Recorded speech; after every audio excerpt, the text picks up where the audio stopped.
welcome back to Sydney and Starlet. And if you're new here, welcome! Enjoy the videos. So today, me and Sydney are going to be reading The Hunchback of Notre. Dame. So let's get started. Oh, before we start, Sydney, can you find Simba? Simba. Where is the Hunchback? Hunchback. Where is Timon? Timon. Where is Genie? Genie. Where's the castle? Where's Cinderella's castle? That's Cinderella, but where's the castle? Yes. Where's Snow White? Good job. Okay, let's try to find one more. Where is Jiminy Cricket? Jiminy Cricket, and he's with Pinocchio. Pinocchio. The Hunchback. One morning, as the bells of the great cathedral of Notre Dame echoed over the rooftops of Paris, gypsy performer named Clopin entertained a crowd of eager children gathered before his puppet theater. Can you say puppet? Puppet. Bucket. Puppet. Listen, said Clopin. They are beautiful, no? But you know, the bells do not ring themselves. They don't? Asked the puppet. Clopin were on his hand.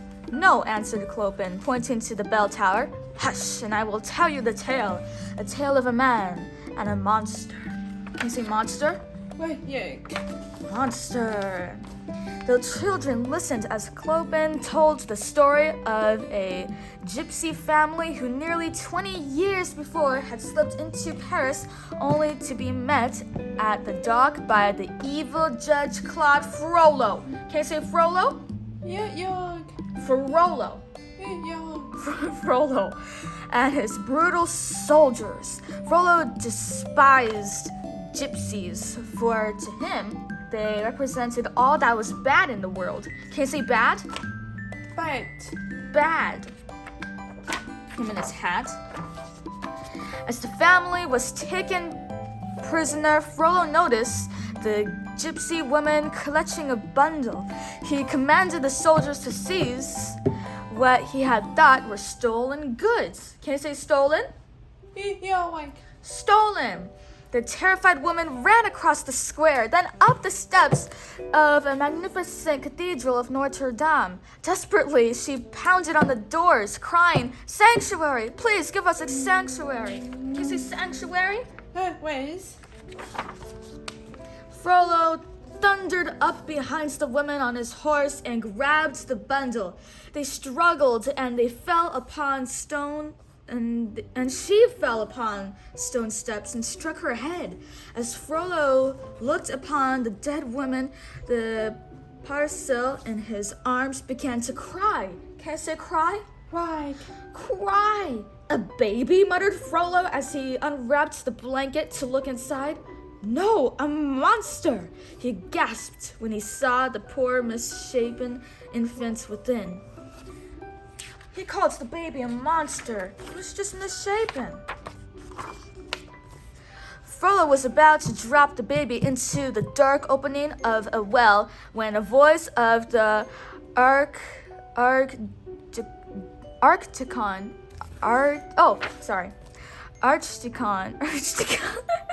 appeared the night and stopped him.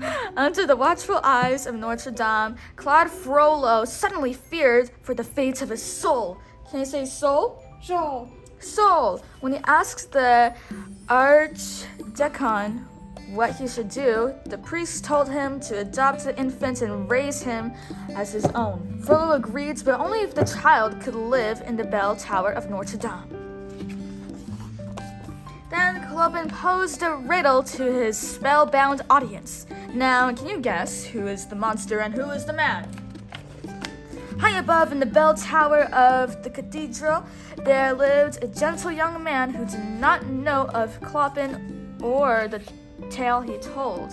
Nor did the young man know anything of the worlds that existed below other than what he observed from his tower home. His name was,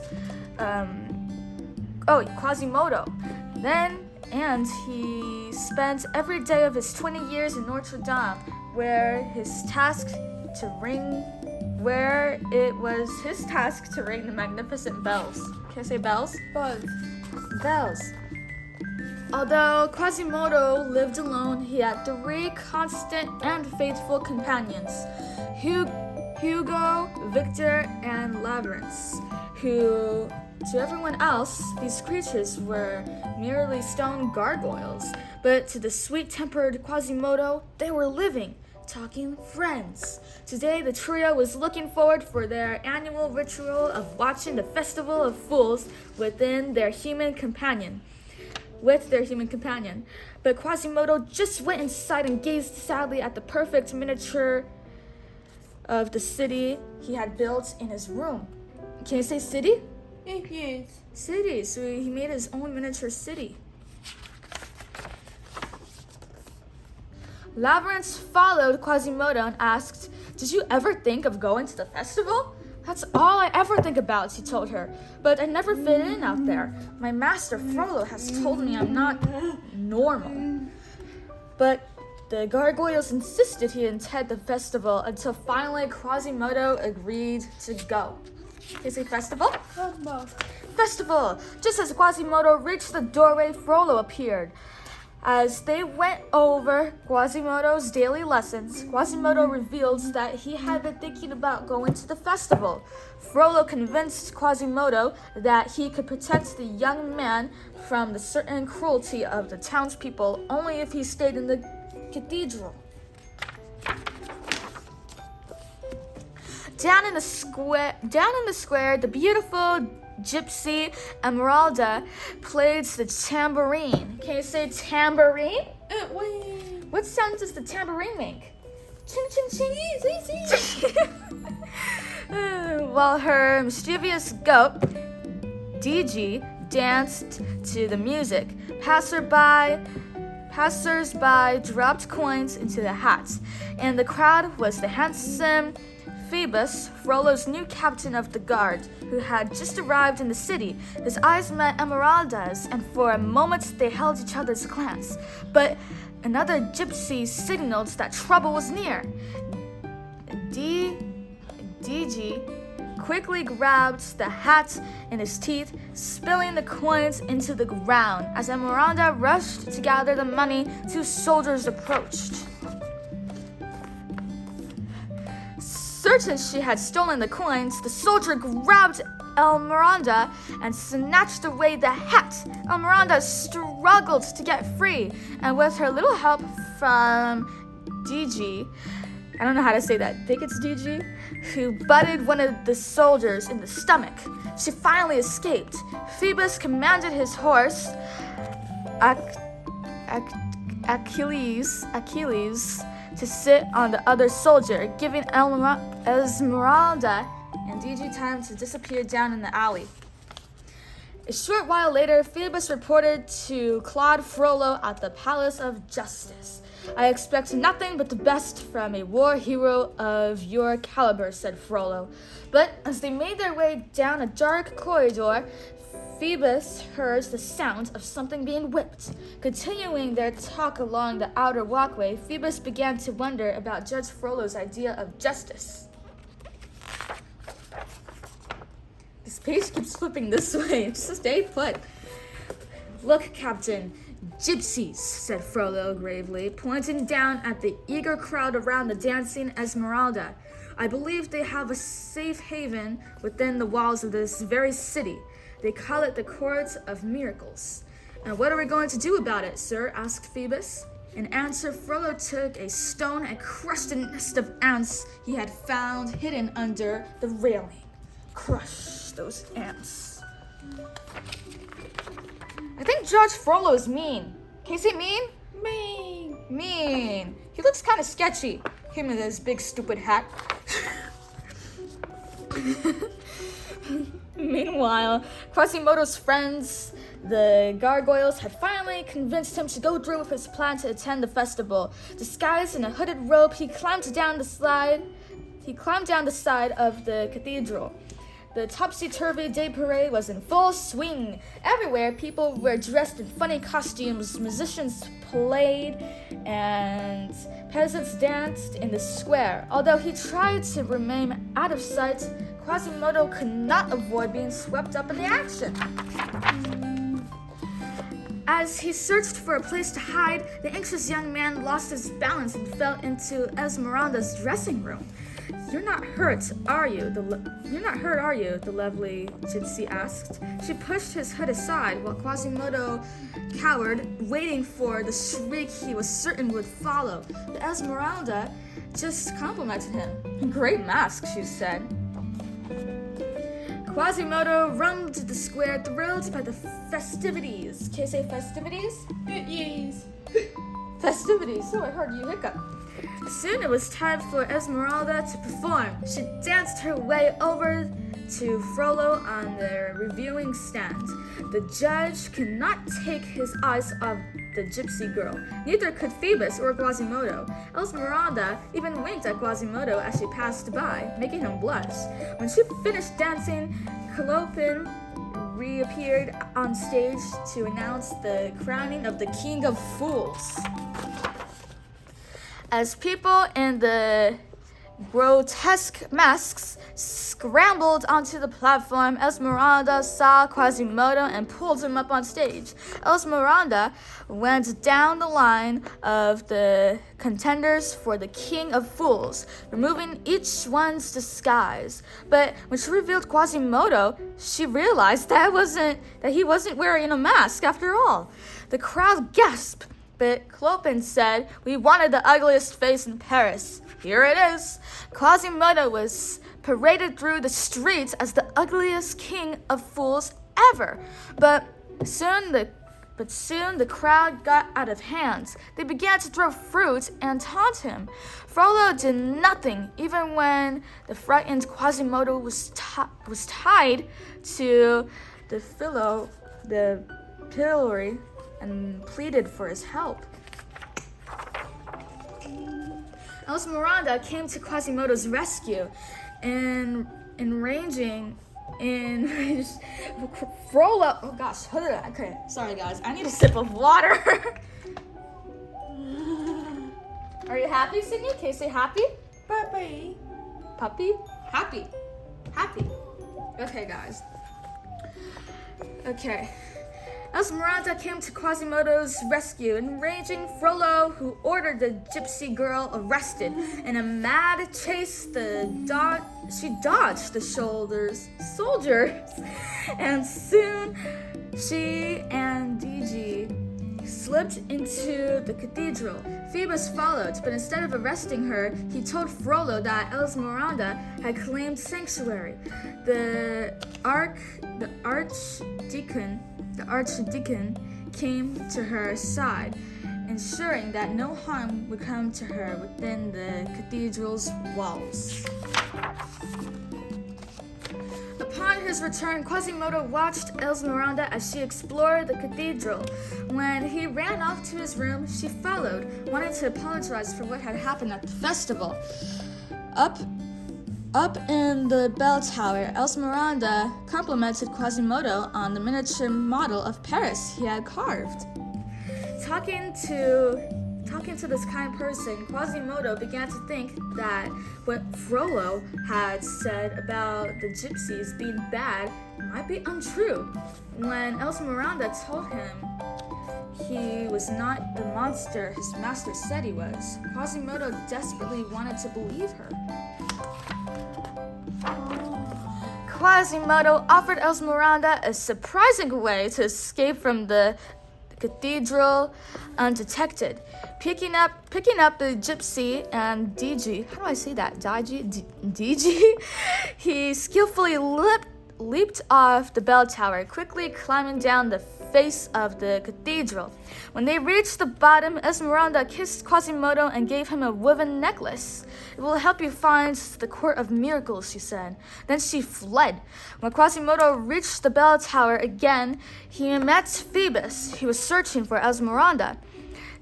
He asked Quasimodo to tell the gypsy he meant her no harm. After Phoebus left, the gargoyles revealed that they thought Esmeralda was in love with Quasimodo. Although Quasimodo told them they were wrong, he secretly hoped it might be true.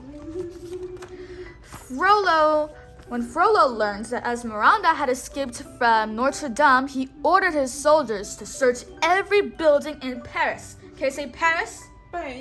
Paris. Maddened by his unsuccessful search, Frollo even set fire to the home of a miller, certain that the family had sheltered gypsies. At the moment, Phoebus realized how truly evil Frollo was. The brave captain entered the burning mill and rescued the family. Frollo immediately sentenced him to death. As Phoebus was about to be executed, Esmeralda frightened Frollo's horse and Phoebus escaped. As he fled, Phoebus was wounded by an arrow and fell into the river. Though Frollo left him for dead, Esmeralda rescued him, then brought him to Notre Dame. Can I say rescue? Rescue! At first, Quasimodo thought that Esmeralda's visit meant that she indeed had tender feelings for him. Then he realized that she had come only as a friend, wanting him to hide Phoebus. When he overheard her speaking to Phoebus, it became clear how much Esmeralda cared for the captain. Quasimodo's heart broke. As Frollo's carriage unexpectedly pulled up outside, Esmeralda turned to Quasimodo and said, "Promise me you won't let anything happen to him." Frollo went to Quasimodo's room and sat at the table that hid Phoebus. Frollo noticed that Quasimodo was acting strangely and became suspicious. Can I say suspicious? Suh? Can you say suh? Wait, can you say sus? Suspicious. Say it with me. Suspicious. Suspicious. Soon as he spotted the little carved figure of Esmeralda that Quasimodo had added to his toy village, she will torment you no longer," said Judge, setting the doll on fire and turning to leave. "I know where her hideout is, and tomorrow at dawn I'll attack with 1,000 men." Can I say 1,000? 1,000. 1,000. As soon as Frollo left, Phoebus asked Quasimodo to help him find Esmeralda. But Quasimodo, hurt and confused and afraid of disobeying Frollo again, refused to go with him. Sadly, Phoebus went off on his own. Finally, thinking of his friendship with Esmeralda, Quasimodo decided to help Phoebus find the gypsy and save her from Frollo's men. With Frollo watching, Quasimodo caught up with Phoebus and showed him the amulet. Quasimodo explained that it was a map of Paris, and they followed it into the cemetery. There, Quasimodo found a hidden staircase beneath the graves, and the two descended into the darkened tunnels. Quietly, the skeletons lying about them, who were really gypsies in disguise, arose and began to follow Phoebus and Quasimodo. Can you say skeletons? Can you say costumes? Can you say disguise? Disguise. Suddenly, they were plunged into blackness. When the lights returned, the two were surrounded. Can you say surrounded? Surrounded. Well, what do we have here? Said Clopin as he stepped out of the crowd. Phoebus and Quasimodo were escorted to a scaffold in the center of the amazing place, where two nooses awaited them. Clopin had them jagged. Then he held a make-believe puppet trial, which they were quickly found guilty of being Frollo's spies. Can't say spies. Spies. As Quasimodo and Phoebus were about to be hanged, Esmeralda burst through the crowd and mounted the platform. "Stop!" she shouted. "These men are our friends. This is the soldier who saved the miller's family, and Quasimodo helped me escape from the cathedral." After Esmeralda had removed their gags, Phoebus turned to the crowd and announced, "We came to warn you, Frollo's coming." "You took a terrible risk coming here," Esmeralda told Phoebus. "It may not exactly show, but we were grateful."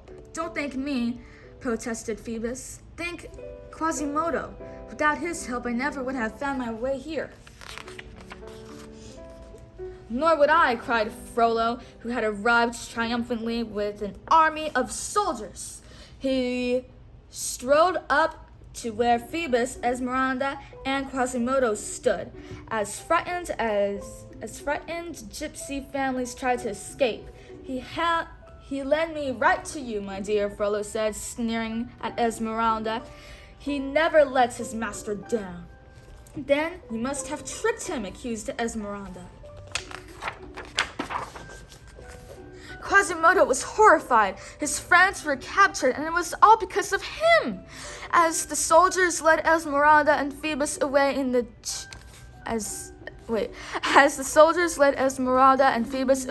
chains, Frollo ordered his charge to be chained up in the bell tower.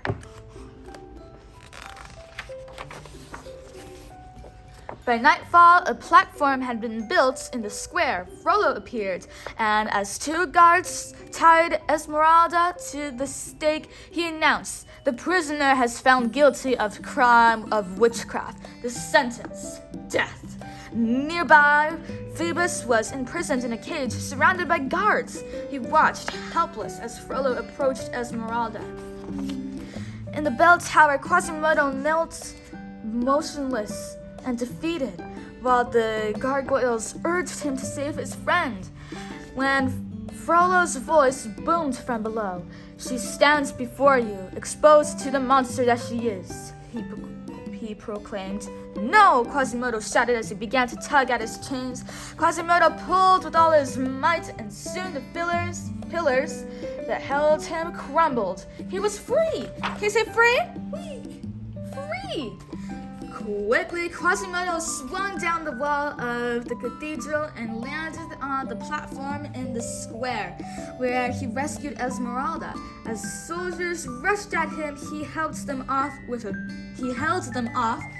beam. When he carried Esmeralda back up the face of the Notre Dame, as the crowd watched in amazement. Unharmed, Quasimodo hoisted himself onto the balcony and raised the unconscious Esmeralda above his head. "Sanctuary," he called. "Sanctuary! Sanctuary!" "Seize the cathedral," screamed Frollo, even though he had no authority over the church. Inside the bell tower, Quasimodo placed Esmeralda on a bed of straw. He walked out onto the balcony and saw Frollo's soldiers surrounding the cathedral. Quasimodo heaved wood pieces of masonry over the side of the cathedral, sending soldiers fleeing in all directions. When he picked up a beam and hurled it over the side of the balcony, it crashed on Frollo's carriage. Meanwhile, Phoebus had seized the guards' keys and freed himself and Clopin from the carts where they had been imprisoned. "Citizens of Paris," Phoebus shouted, "Frollo has persecuted our people, ransacked our city, and now he has declared war on Notre Dame himself. Will we allow it?" "No!" shouted the angry crowd as Clopin and Phoebus led them toward the cathedral. Okay, hold on, guys. I'm in desperate need of water. Okay. Can you say water? Water. Inside Notre Dame, Quasimodo and his gargoyle friends were holding off Frollo's troops any way they could. Quasimodo was tiring. It seemed the soldiers would never stop coming. He could hear the doors of the cathedral giving way under the battering of the troops. It's hopeless, he muttered, resting for a moment. Then he had an idea. Can you say idea? Yeah. Hugo and Victor fanned the flames under the huge vat of lead Quasimodo kept in the bell tower. Quasimodo used all his strength to tip it over, and the glowing liquid flowed over the side of the wall and in front of the cathedral's doors like a red-hot curtain. The soldiers struck the battering ram and scattered, leaving Frollo alone in his rage. Frollo dodged the shower of lead and pried the cathedral door open with his sword. Looking out for the bell tower, Quasimodo rejoiced. "We've beaten them back," he cried. "Esmeralda, wake up! It's safe now." But Esmeralda continued to lie motionless.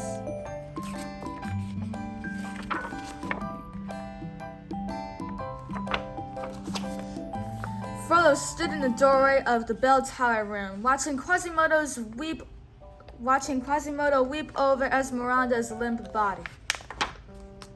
As Quasimodo knelt, Frollo raised a dagger, whatever it's called, above the young man's head. But Quasimodo saw Frollo's shadow on the wall just in time and knocked his attacker to the floor.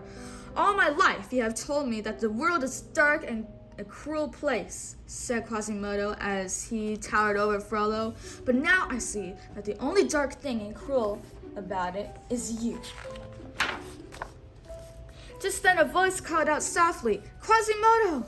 It was Esmeralda. Quasimodo ran to her side and picked her up as Frollo, his sword drawn, pursued them out onto the balcony. Frollo slashed at Quasimodo as he tried to hold onto Esmeralda with one arm. Quasimodo swung around the edge of the balcony, but Frollo continued to attack, cutting Quasimodo's wrist. Finally, Quasimodo was able to carry Esmeralda to safety.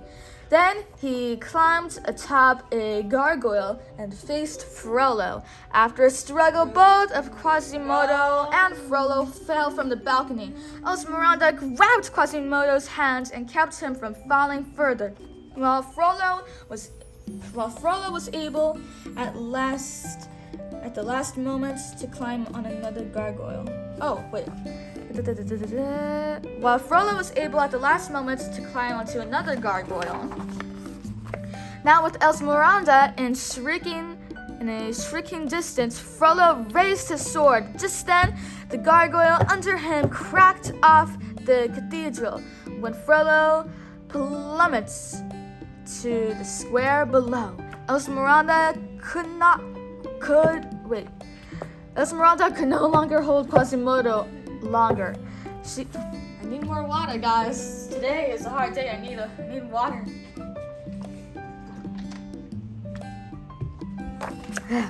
Esmeralda could not hold onto Quasimodo no longer.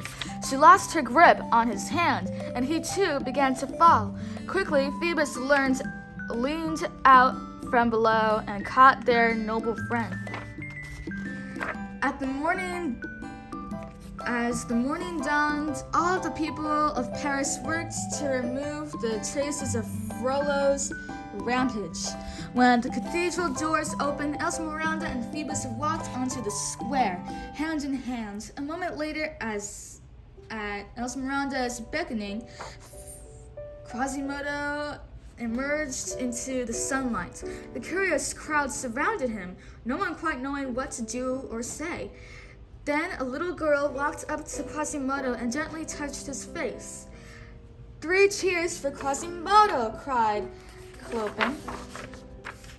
In the bell tower high above, Hugo, Victor, and Labyrinth smiled as they watched the happy scene below. "Hip hip hooray!" shouted the jubilant crowd as they carried Quasimodo on their shoulders through the square.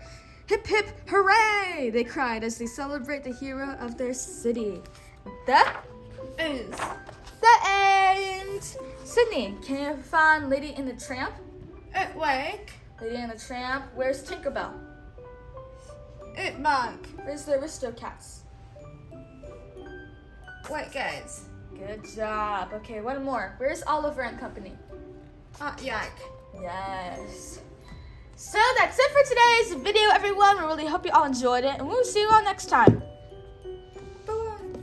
Bye-bye. Pick out your favorite page.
That's your favorite page. Good job. Who's your favorite character? Frollo. What your? Frollo. Okay, pick out my favorite page. I have a favorite page. Where is it? This is my favorite page. It's very colorful. But Sydney's favorite page is Frollo. Okay, I completely lost it. I feel like I'm being annoying right now. Okay, bye-bye.